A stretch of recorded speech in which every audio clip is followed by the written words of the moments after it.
we didn't know what to expect from the public. We trained the young men who were taking part to expect actually verbal or physical abuse. We had no idea what would happen, and then on the day when it happened, people were crying in front of them, they were sort of breaking down. There was a very odd reaction from the public, so you can never second guess the public. And on the whole, I try and trust the public as well with their reactions.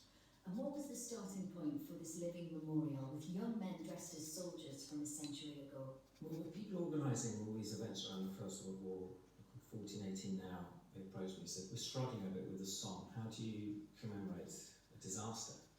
And I thought, well, it can't be objects, it has to be human beings because of the dead.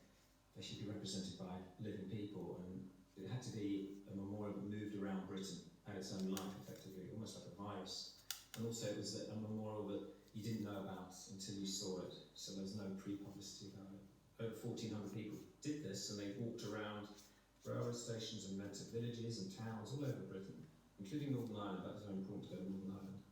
They didn't speak, they had cards saying who they were representing that day, and they just hung around and were seen, were visible to the public.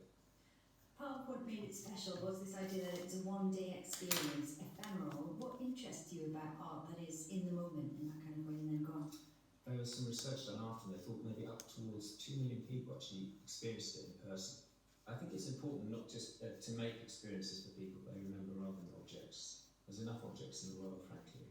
Your love of music has, of course, always been visible in your work since the earliest times. How much of a struggle has it been to choose your 8 tracks today? It's actually been awful, to be honest. I mean,